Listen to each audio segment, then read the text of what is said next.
Lo pernah bilang sama gua di mobil waktu kita perjalanan ke Surabaya, apa kata lo? Ke depan ini nanti akan kita batalkan semua nasab yang ngaku keturunan Wali Songo. Ingat itu, Mat. Di atas Quran lo harus bersumpah kalau lo menolak omongan gua. Cerita lo ke gua itu. Lo sendiri mengatakan bahwa nasab yang ngaku keturunan Wali Songo pun palsu. Paham? Iya, dia ini sudah saya simpan semua narasi dia selama saya bergaul sama dia. Tujuan Imad adalah untuk menghancurkan semua keluarga Sadah yang ada di Indonesia, baik dari Wali Songo maupun yang bukan Wali Songo. Apakah di Indonesia ada cucu Nabi? Di dunia ada cucu Nabi, tapi di Indonesia ini belum ada yang terbukti secara ilmiah bahwa dia adalah cucu dari baginda Nabi besar Muhammad sallallahu alaihi wasallam. Bismillahirrahmanirrahim. Assalamualaikum warahmatullahi taala wabarakatuh. Alhamdulillahi rabbil alamin wa sallallahu ala sayyidina Muhammadin wa ala alihi wa sahbihi wasallam, amma ba'du. Imad itu membohongi pengikutnya secara terang-terangan di depan muka mereka sendiri, tetapi yang mengikuti dan yang membelanya tidak sadar. Mafhum ya, bahwa yang mengikuti atau yang mendukung Imad itu adalah satu organisasi yang mengatasnamakan PWILS, Pembela Wali Songo Indonesia, Laskar Sabilillah itu. Yang mana saya katakan kemarin, sampai saat ini berarti saya sudah punya kesimpulan itu hanya talbis iblis saja. Ya, saya udah bilang ke siapa itu, Buntet itu ya, Abbas Buntet. Kemudian kalau misalkan memang benar ini Asy'ariyah Maturidiyah, saya nantang itu siapa pendekar Asy'ariyah Maturidiyahnya di PWILS itu. Gak bakalan ada ya, karena sekali kamu masuk Asy'ariyah Maturidiyah, maka pola pikir kamu itu tidak akan berantakan seperti itu. Nah, ini yang pengikut-pengikutnya juga di belakang banyak ya, Wali Songo begitu. Padahal dari video yang sudah kita saksikan tadi, Imad itu mengatakan di Indonesia tidak ada yang terbukti sebagai dzurriyyahnya Rasulullah Shallallahu Alaihi Wasallam. Nah, ini kan ada perkataan yang menarik juga ya dari Tengku Qori. Karena yang bersangkutan ini dia sudah pindah haluan sekarang. Dia sudah pindah ke posisinya para habaib. Sudah membela para habaib lagi. Ini kan saya pernah mengatakan, saya punya pengalaman dengan Tengku Qori itu. Sayangnya waktu itu teleponnya nggak diangkat. Waktu saya ini membela Ba'alwi di kabupaten saya di sini, di NU kecamatan, itu langsung dikeluarin dari grup itu. Saya bilang orang-orang yang mendukung Imad ini tidak ada yang memiliki pola pikir yang benar. Itu nggak ada yang ngelawan saya. Itu ada orang-orang nyoba begitu, karena mungkin mereka juga ngaji mantik ya. Karena rata-rata orang NU itu kan ngaji mantik ya, cuman rata-rata juga nggak paham. Mereka itu ngeluarin istidlal nggak jelas semua, sama saya dibantah semua dan nggak ada yang bisa melawan. Akhirnya saya dikeluarkan dari grup itu. Nah, sampai saya ditelepon sama Tengku Qori dalam keadaan yang bersangkutan ini masih di posisi Imaduddin. Nah, sekarang sudah pindah. Nah, ada perkataan yang menarik begitu. Ini kan dialog pribadi ya antara Imad dengan Tengku Qori yang mengatakan, kamu ingat nggak dulu begitu, ini kita akan meruntuhkan juga bukan hanya Ba'alwi tapi juga Wali Songo, kira-kiranya begitu. Dan itu sudah keluar dari mulutnya Imad secara umum, dan orang-orang yang mengikutinya nggak sadar sama sekali. Ini dibegoin, dikentutin depan mukanya begitu. Kasihan sekali ya. Jadi sudah separah ini orang-orang yang bodoh berkumpul pada kelompoknya Imaduddin. Dan saya sudah mengatakan kemarin, ini bukan hanya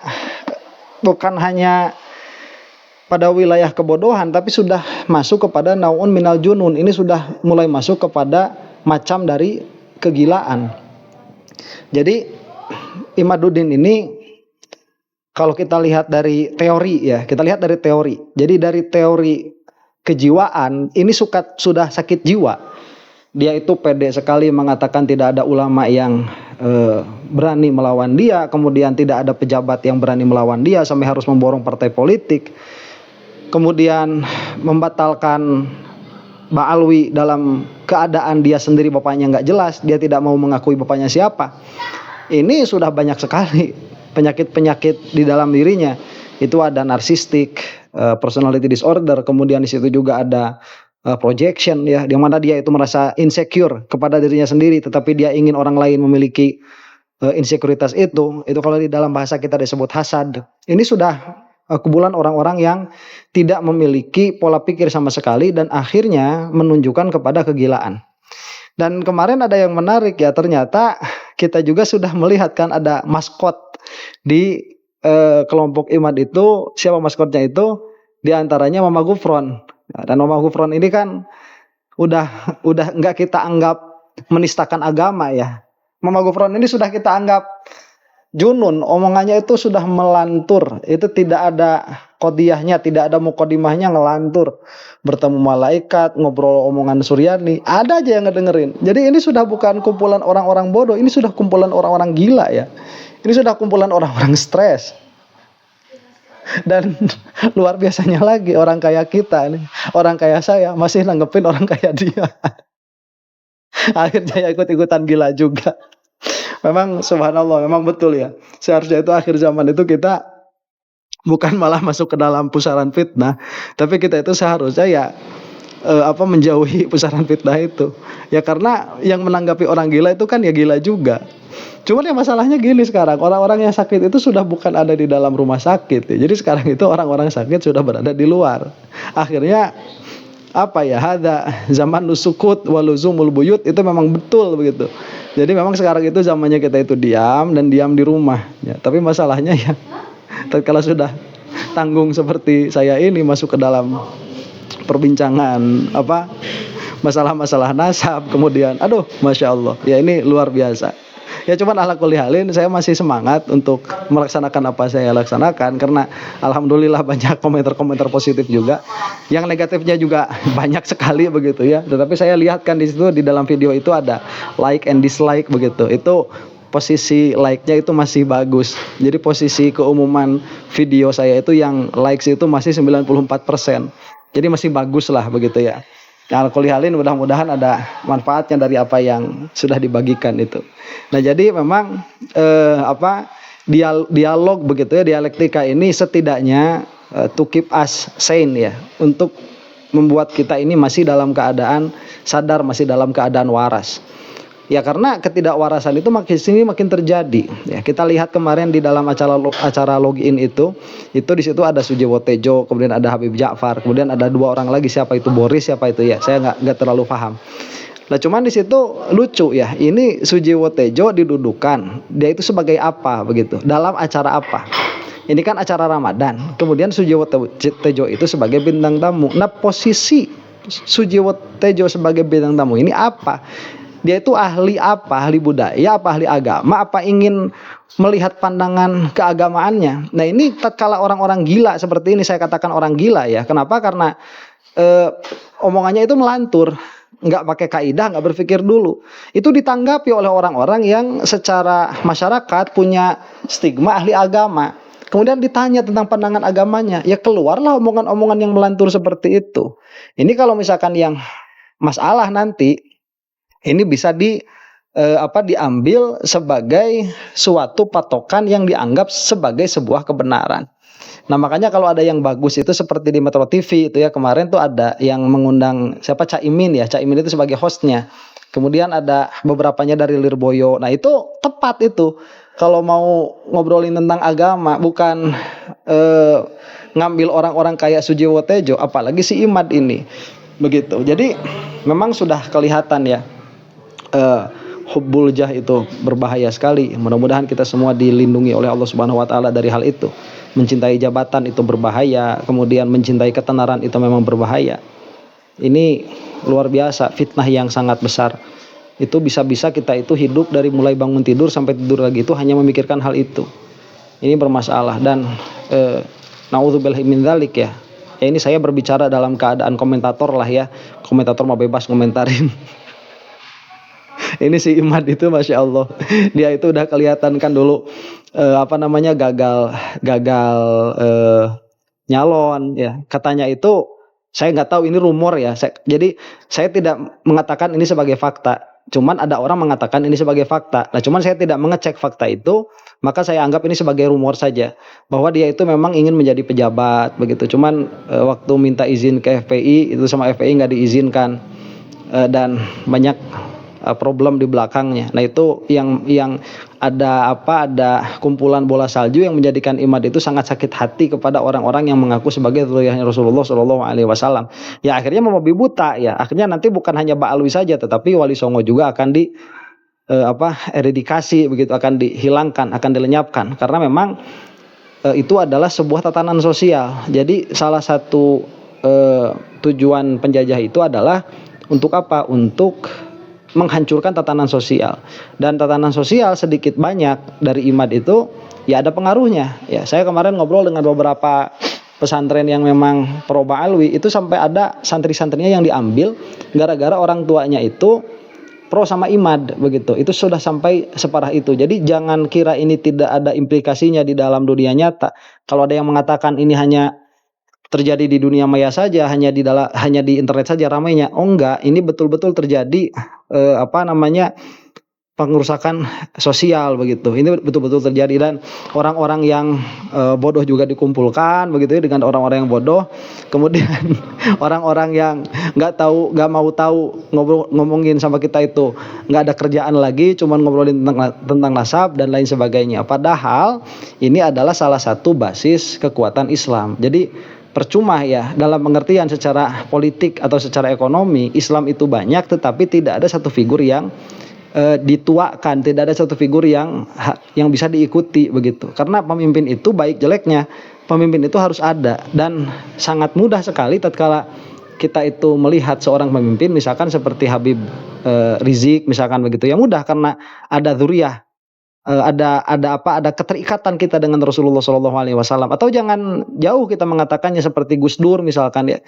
Waktu beliau jadi presiden saya itu belum terlalu masuk kepada dunia dzurriyyahnya Rasulullah Shallallahu alaihi wasallam, tapi setelah makin kesini saya tahu kan beliau itu turunannya Joko Tingkir, yang mana kesananya pasti ke Rasulullah Shallallahu alaihi wasallam. Nah, itu sebetulnya kan terlihat ya, itu sudah terjadi berdekade-dekade, malah mungkin berabad-abad, bahwa orang-orang yang dinisbahkan kepada Nabi Muhammad SAW itu memiliki posisi khusus di hati orang-orang, yang mana kita ini sebagai orang-orang yang biasa tidak memiliki sejarah ya, itu tidak memiliki privilege itu. Kita harus lebih bekerja keras, cuman tidak bisa menafikan bahwa hal itu memang sudah ada, sudah terjadi. Jadi ini adalah produk sejarah. Nah, sejarah ini yang tinggal segini adanya begitu ya, sudah makin digerus kan.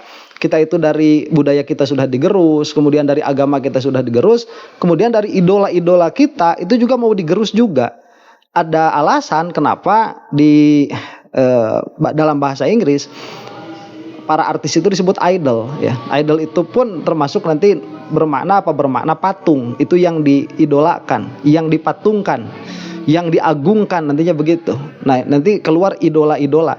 Nah, makanya mereka itu secara budaya ini ya, mereka membuat idola-idola baru supaya kita itu meninggalkan idola-idola lama.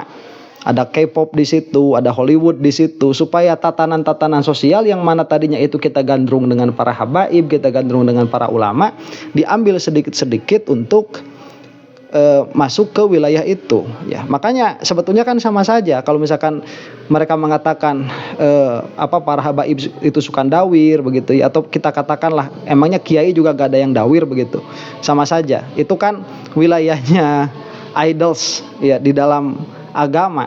Kan di dalam seni juga sama. Kita kalau misalkan mau nonton mau nonton konser itu harus bayar tiket, kemudian ada pernak-pernik, itu kita ngeluarin uang juga. Buat siapa? Ya buat mereka juga.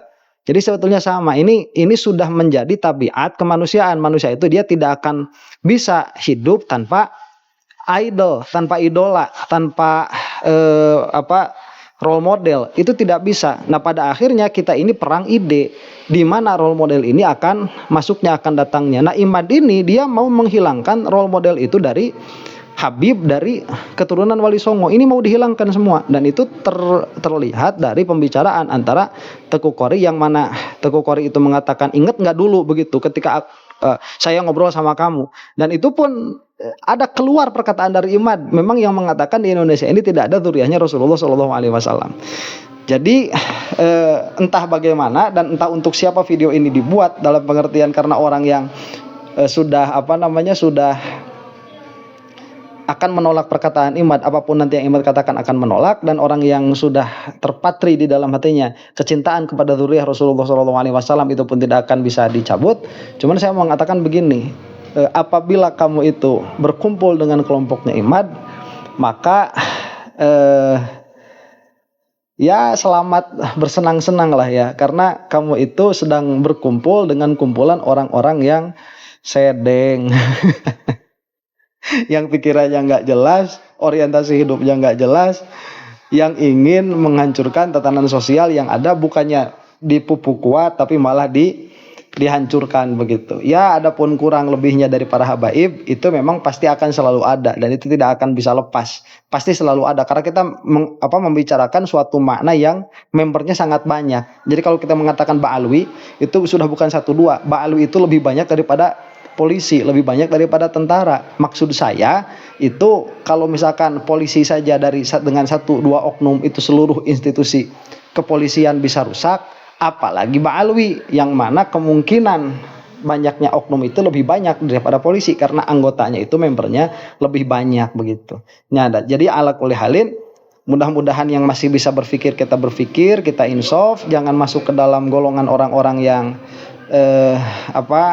berkumpul dengan orang-orang yang junun, ya orang-orang yang gila. Kita mah mudah-mudahan bisa berkumpul dengan orang-orang yang sedikitnya masih memiliki kewarasan. Meskipun kalau misalkan kita mengomentari orang-orang yang junun, sama saja sebetulnya ada naun minal junun gitu. Jangan ke bawah-bawah, rusak lah begitu. Mudah-mudahan video ini ada manfaatnya. Wallahu taala a'lam bishawab. Assalamualaikum warahmatullahi taala wabarakatuh.